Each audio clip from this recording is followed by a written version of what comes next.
Hi, it's just David here with my weekly video. I'm recording this on the day before Mothering Sunday, and maybe that you don't see it till a little while afterwards, but I just thought I would reflect a little bit about that.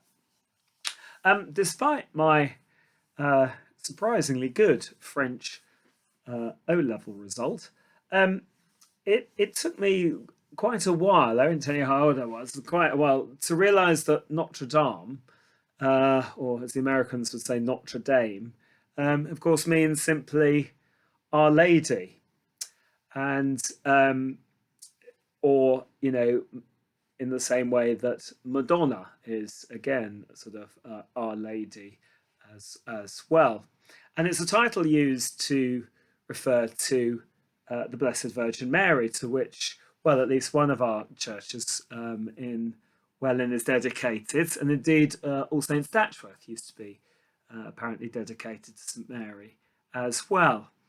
And obviously, Mary is an incredibly important saint, and one we particularly remember on Mothering Sunday when we think of our own mothers, of Mother Church, etc. We also think of the mother of Jesus. The reason I mentioned this is I've got sitting on my desk at the moment a little um, card with an icon of it of a the Blessed Virgin Mary with child from Michael Vrubel. I'll try and show it. I'm not sure how closely it'll show. There we are. Some of you might have seen it elsewhere. The reason it's kind of doing the rounds at the moment is because it's from Ukraine. And in that sort of very difficult place where we hear sort of, you know, well, just imagine what it's like to be a mother there, particularly of a young child, what it must feel like. Goodness me, the stories. Well, we can't even begin, really, can we, to describe what it must be like.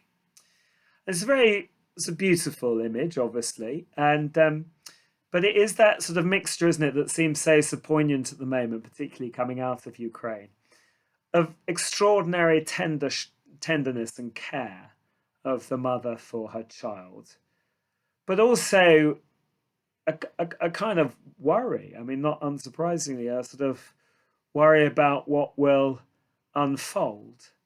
So, sort of very beautiful, but also quite a poignant image, I think, there. Perhaps one to hold in our heads this Mothering Sunday. I'm just thinking because um, there is something in particular that we talk about Our Lady of. I'm not really, to be honest, others will correct me, but I'm not really sure where the kind of where this idea came from. That because we don't talk about Jesus of Welwyn, or you know Jesus of London, or Jesus of Rome, or Jesus of Kiev, or whatever. But there's this sort of thing that's developed with Our Lady of talking about, Our Lady of Kiev, or Our Lady of Paris, or Our Lady of London, or whatever. Um, Very often it's to do with perhaps a particular statue or representation of the Blessed Virgin Mary. But it's something we don't really do for any other saint. And I mean, actually, others may know more than me about kind of how it originated. But what it made me think was that, the story of Mary, perhaps sort of more than the story of other saints, maybe even more than the story of a Jesus in a way, is something that we make our own story. And that's why we kind of domesticate it. That's why we label it. So if you're in Kiev at the moment and dealing with all the horror there, feeling that there is a mothering presence who's both the mother of Jesus and the mother of us all, who is particular to you there, who understands, as a mother understands, the circumstances that you happen to be in. I have no idea if that's kind of how it originated, but it seems to me that's a nice idea. I think a comforting, idea. I'm sure there's many people who go to the bomb shelters in Kiev or Mariupol or something and say, Our Lady of Kiev, pray for us. Our Lady of Mariupol, pray for us. And let us hope those prayers are heard. But as I say, there is this need to sort of domesticate this story. And of course, one of the reasons we do that is in the gospel reading that we have the gospel reading from John. Obviously, Mary is Jesus's mother. I mean, there's some debate about whether she has other children, which I won't go into. But very clearly at the cross, in that exchange with Jesus and with John, woman, behold thy mother, mother, behold thy son. There is this idea that, in communities, in the church, in the wider world, our biological relations are not the only ones that we have a kind of link or responsibility with. That the bond between Mary and John, we're told that John takes Mary into his house. The bond between signals the kind of possibility of creating new sorts of communities. And therefore, I think that's another reason when people think of Mary as the mother of Jesus, they also realize she's the mother of John, and in a sense, a mother of us all. It's a phrase that's sometimes used of Mary, Our Lady, Mother of us all. And that is a kind of, as I say, I think sometimes, particularly when things are tough, a rather comforting thought that, there is this particular person so close to Jesus who is also our mother, caring for us, praying for us. And of course, I mean, every year we kind of go through this sort of slight tightrope of saying, Mothering Sunday is wonderful. For many people, it's one of the most important days of the year, whether they be mothers or children. And, at the same time, remembering that for some it's a very difficult day. They don't fit the pattern. They're women who haven't been able to have children, or children who don't get on with their mothers, or mothers who don't get on with their children, or when a child has died in a family. Lots and lots of other things can go on.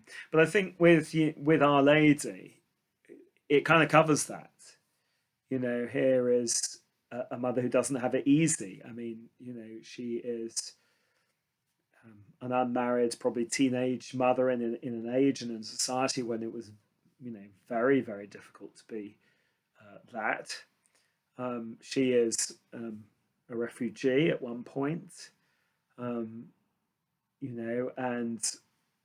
she watches her son be crucified and holds his body when it's taken down from the cross, and follows to burial. So this is not a sort of an easy story. It's not sugar coated. So I think also for those who find themselves in some of those difficult situations, for some of whom Mothering Sunday is profoundly difficult, Our Lady still speaks. She knows, as Simeon says to her in Luke's Gospel, a sword shall pierce your own soul too. It's clear that he recognizes this is not an easy path for her.